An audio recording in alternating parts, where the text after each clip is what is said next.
Welcome to the debate where we are discussing the Women's Player of the Year at the Player of the Year Awards. This one's sponsored by Adidas. Look, there is some difficult decisions for us to try and give some guidance on here because that women's team has been exceptional this season. And for the most part, it has been a hugely team-based performance with no real standout individuals. So trying to find one out of that bunch is going to be really tricky.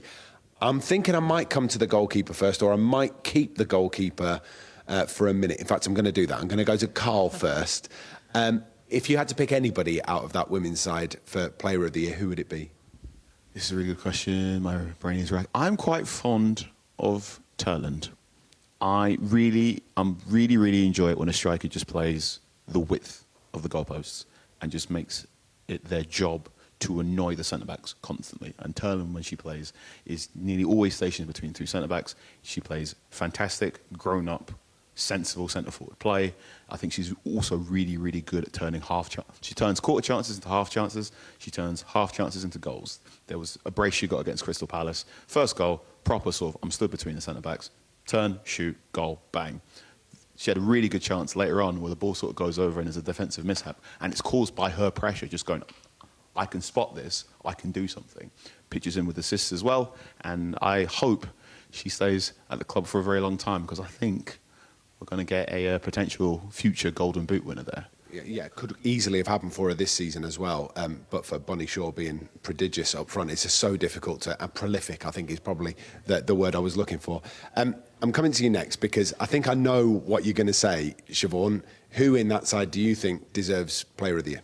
Do you know what? We spoke about the Men's Player of the Year and I was quite adamant. I was like, it's clear, it's easy to make this decision.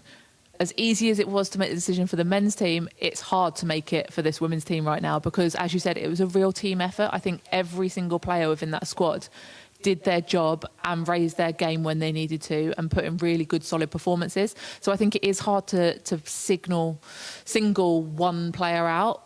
But it's my job to do so I will have to do that. Do you want to get the Goalkeepers Union card out your back pocket? Goalkeepers Union is coming out.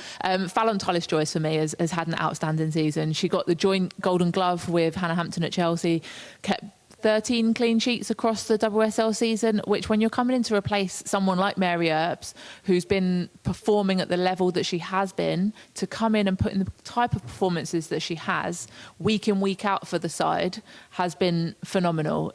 It's a hard person to replace. They're very different goalkeepers, very different characters, but the way that she's come in, the way that she's gone about her business, I've been really impressed. And she's a really nice girl as well. And I don't know, she's just something a little bit different. If anyone follows her on social media, they'll see she's got so much about her. Brilliant personality. Yeah, that's what I mean, the personality. Affable geekery was a term someone used to me. Quirky. The thing she's into... She's so, the way she's so articulate and excited about the things she's into, it's very hard not to get drawn in. And her Instagram is a delight. And I'm learning loads about marine biology because of her now. And I'm very thankful too. Loves diving, on the pitch and off the pitch too.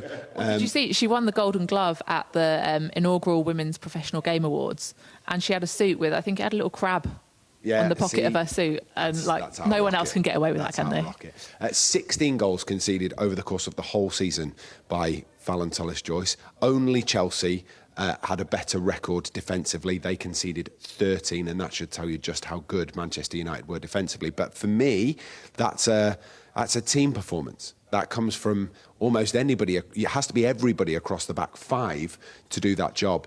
Now, some might pick Maya Letitia, who has been fantastic as Manchester United captain. For me, the biggest shoes that Manchester United had to fill was at right back. After the departure of Onabaje, really struggled to really nail down that position. And I think Jayde Riviere has been stupendous for Manchester United, both defensively and from an attacking point of view this season.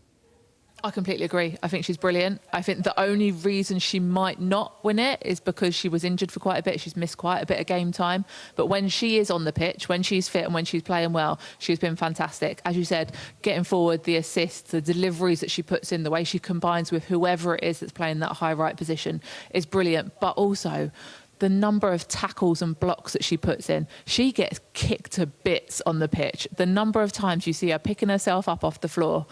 but goes again and again and again. Probably one of the reasons why she keeps getting injured is because she keeps getting kicked. But she's had a phenomenal season and is only going to go from strength to strength and develop even more. It's a really difficult choice, this, Wes. Do you give a goalkeeper? I mean, we've done it for David De Gea, haven't we, over the years? Do you think Phallon deserves defenders in my eyes. So you could easily give it to the keeper. And like you said, it was always going to be a difficult season, and the way they've all stepped up together. And, if you would have said where we'll finish or where they'll end up this season, you probably wouldn't. You probably would have thought, we might struggle this year to see them, what we can do next season. But again, to every person that they've absolutely stood up, and Phallon has, win a golden boot. There's a lot. Our old goalkeeper in Earps, there's a lot to stand up against there. You have, and she's been able to do that, and really look well doing it as well. Yeah, I think you're absolutely right. So we've mentioned Phallon Tullis-Joyce, Jayde Riviere, we've mentioned Elisabeth Terland. Anybody else that we need to throw hats into the ring? Maybe Maya Letitia? I think you've got to throw Maya Letitia in there as captain coming in. She's still a very young player to come in and take over that role. Being captain of the club of Manchester United is a huge responsibility, and I think she's done it really well. I think she's led the team in defence. As we said, clean sheets don't just come from the goalkeeper, as much as goalkeepers would like to think it does. It takes the entire 11, and specifically that kind of back five unit, and she's been so consistent in her performances, come up with some goals as well, and assists. So she does the job in the other box as well as her own box, which you don't always find, unless you're Harry Maguire, of course. But yeah, she's definitely a player that you've got to mention. I find it really interesting that we've been around the whole group and nobody's mentioned Ella Toone yet, who has scored some absolute worldies this season. She seems to always find a way. Like some of the highlights for me, scoring in her first Manchester derby at the 10th time of asking, 10th Manchester derby, and all of a sudden she comes up with the goal. Scoring in the FA Cup, she's scored some brilliant goals there.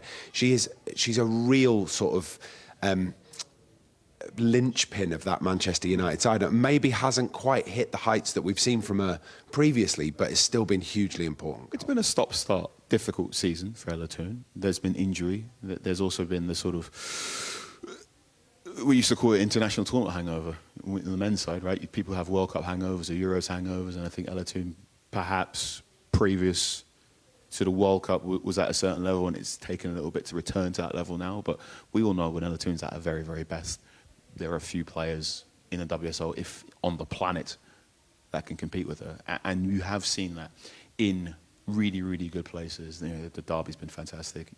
Look, Ella Toone, left half space, on her right foot. You know what she's going to try and do. She's going to cut it in the far post. And when it goes in, it's glorious, isn't it? Absolutely. I think she's set such high standards for herself over the past few seasons that it's then difficult to then build on that. Mm-hmm. And she's had a very good season. But has she hit the highest of highs as she has done over the last seasons? Potentially not, but she's still been at that top level because that's the level that she plays at consistently. So it's testament to her and testament to her ability and the way she consistently plays. But maybe there's other players that you may not have expected to give you those same level of performances this season. I think that's fair. Just finally, Grace Clinton, who... out on loan at Spurs last season, had a really good season on loan at Spurs, comes back into the Manchester United side, actually brings her best friend with her in Celine Bizet, which really helps down that right-hand side, has scored at least the second best, if not the best goal. Best. Well, you say that. At least the second best, if not the best goal that Manchester United women have scored all season. She was so influential at the start of the campaign. 3 games, back-to-back games that she scores in, and then has constantly chipped in with crucial interventions all the way through the campaign. She's been brilliant. Do you know, she's the type of player that I think Manchester United have been missing. She's a player that impacts both boxes. She can get back and do that sliding tackle for you to defend your goal line, and then she's up the other end scoring the goal. You've got Ella Toone that creates so well and scores goals and does the business at that end. I think we lacked someone that would do both, and she's brought that in abundance this season. She started off fantastically well. I don't know whether she's necessarily had the consistency throughout the whole season to reach those levels, but she's such a young player as well, and she's an exciting one to watch.